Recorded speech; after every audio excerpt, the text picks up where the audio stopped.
Break के बाद स्वागत है आपका उत्तर प्रदेश बुलेटिन में। इस बुलेटिन में बात होगी बदायूं की, जहां अहिल्याबाई होलकर की 300वीं जयंती धूमधाम से मनाई गई। साथ ही बात होगी मुरादाबाद की, जहां राजमाता अहिल्याबाई होलकर की जयंती भव्य रूप से मनाई गई।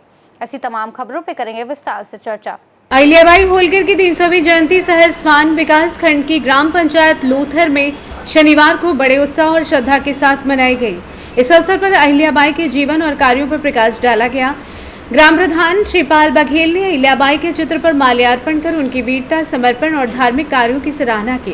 उन्होंने बताया कि अहिल्याबाई होलकर का जन्म 31 मई 1725 को महाराष्ट्र के चौड़ी गांव में हुआ था। पिता मानकू सिंधे पाटीदार थे और माता का नाम सुशीला सिंधे था। उनका विवाह मात्र 8 वर्ष की आयु में खाडेराव से हुआ था। 1754 में पति खाडेराव युद्ध में शहीद हो गए। तब अहिल्याबाई ने अकेले ही राजकाज संभाला।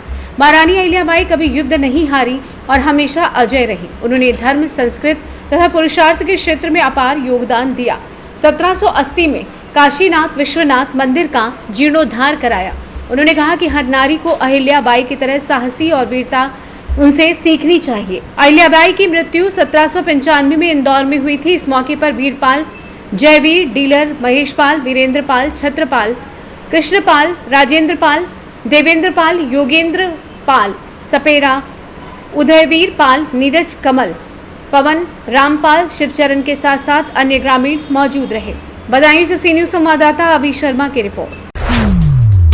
फर्रुखाबाद थाना अमृतपुर के गांव करणपुर में 26 मई को 13 वर्षीय बच्ची गई हुई थी। गांव में परचून की दुकान से दाल लेने के लिए 2 दिन बाद युवती का शव गांव में ही भूसे के ढेर में पड़ा मिला।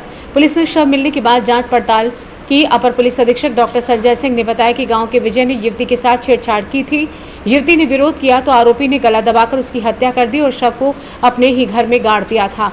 जब शव फूलने लगा तो उसने शव को निकालकर भूसे के ढेर में फेंक दिया था। आरोपी की मां भी घटना में संलिप्त रही थी। संजय सिंह ने बताया कि आरोपी विजय और उसकी मां को गिरफ्तार कर लिया गया है। अपर पुलिस अधीक्षक डॉक्टर संजय सिंह ने पुलिस लाइन में किया खुलासा।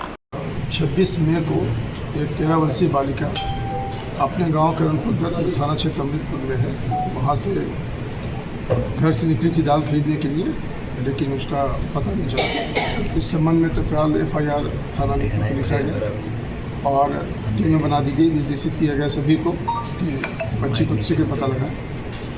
2 दिन बाद 28 तारीख को उस बच्ची का डेड बॉडी एक भूसे के ढेर में मिला।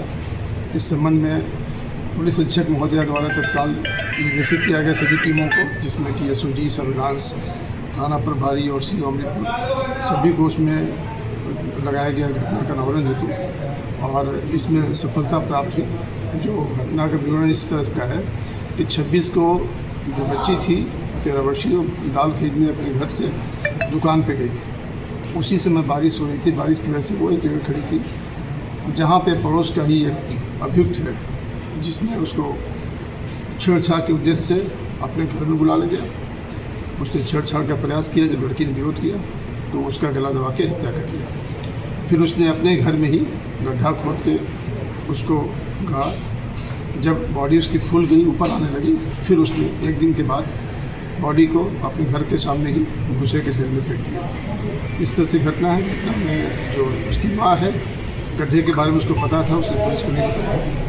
दोनों अभियुक्तों को गिरफ्तार किया गया है, जिसमें अभियुक्त है और उसकी माँ है। इसमें जो टीम है उसने बहुत अच्छा कार्य किया है। घटना का अनावरण कर दिया गया है। अन्य आवश्यक कार्रवाई की जा रही है। फर्रुखाबाद से सी न्यूज संवाददाता सरताज हुसैन की रिपोर्ट। खबर मुरादाबाद से है। अखिल भारतीय धनगर महासंघ ने राजमाता अहिल्याबाई होलकर की 300वीं जयंती पर तिकोनिया चेक पोस्ट के पास सेंट मार्क्स स्कूल में त्रिशताब्दी स्मृति अभियान के तहत कार्यक्रम आयोजित किया। मुख्य अतिथि राष्ट्रीय उपाध्यक्ष निरंजन सिंह ने रानी अहिल्याबाई के जीवन और उनके सांस्कृतिक, राष्ट्रवाद तथा देशभक्ति के कार्यों को विस्तार से बताया। अहिल्याबाई ने सनातन धर्म, धनगर समाज के उत्थान के लिए मंदिर और धर्मशालाएं बनवाई, साड़ी उद्योग को बढ़ावा दिया और विदेशी आक्रांताओं से संघर्ष किया। उन्होंने सभी से अहिल्याबाई के आदर्शों को अपनाने की प्रेरणा दी। कार्यक्रम में भाजपा के कई नेता, धनगर समाज के अध्यक्ष सूरजपाल सिंह और अन्य गणमान्य मौजूद थे, जिन्होंने समाज के संगठित होने पर बल दिया। मुरादाबाद से सी न्यूज संवाददाता देशरतन सिंह चौहान की रिपोर्ट। खबर प्रयागराज से, जहां जनपद के सराय ममरे थाना क्षेत्र के सोरो गांव में जौनपुर के एक युवक की यहां लाकर चाकू से दिन दहाड़े गोद कर निर्मम हत्या कर दी गई। दिनदहाड़े हत्या से इलाके में सनसनी फैल गई। मौके पर भारी भीड़ जमा हो गई। भारी संख्या में पुलिस बल पहुंचकर शव को कब्जे में लेने की कोशिश की जा रही है, लेकिन शव उठाने का जमकर विरोध हो रहा है। जौनपुर के निभापुर गांव निवासी शुभम तिवारी 20 पुत्र त्रिलोकी नाथ तिवारी को समय लगभग 11 बजे कई लोगों ने सोरो गांव के खेल के मैदान के पास लाकर चाकू से गोद कर दिन दहाड़े निर्मम हत्या कर दी थी, जिससे हत्या से इलाके में सनसनी फैल गई। दोनों जिलों की पुलिस मौके पर पहुंचकर शव को कब्जे में लेने की कोशिश की जा रही है, लेकिन शव को उठने नहीं दिया जा रहा है। पुलिस के आला अधिकारी भी मौके पर पहुंच रहे हैं। बताया जा रहा है कि हत्या पैसे के लेन देन के विवाद में की गई। हत्या करने का पासी जाति के लोगों पर आरोप है। आइए जानते हैं डीएसपी गंगानगर का और क्या कुछ कहना था। आज दिन में 1 बजे के आसपास थाना सराय ममरेज पर 112 पे सूचना प्राप्त हुई कि थाना सराय ममरेज के अंतर्गत सोरो पे करंते तिराहा के पास एक व्यक्ति की बॉडी पड़ी हुई है। तो उस पर सूचना पे मौके पे थाना पुलिस पहुंची और मृतक की पहचान शुभम तिवारी निवासी मुंगरा बादशाहपुर जौनपुर के रूप में हुई है और घटना का समय लगभग 12:30 बजे का बताया गया है। इस संबंध में जो जानकारी की गई तो ये पाया गया कि मृतक का जौनपुर के ही थाना पवारा निवासी एक व्यक्ति से कोई पैसों को लेकर कोई विवाद था, जिसके संबंध में यह घटना उसके द्वारा कारित की गई है। 2 संदिग्ध व्यक्तियों के नाम प्रकाश में आए हैं, जिनकी जानकारी की जा रही है। परिजनों की तहरीर प्राप्त कर अभियोग पंजीकृत थाना सराय ममरेज पर कराया जाएगा तथा बॉडी को पोस्टमार्टम के लिए भेजा गया है। मौके पे शांति व्यवस्था कायम। प्रयागराज से सी न्यूज़ संवाददाता रणविजय की रिपोर्ट। इस बुलेटिन में फिलहाल इतना ही। देश और दुनिया की तमाम बड़ी जानकारियों के लिए देखते रहिए सी न्यूज़ भारत।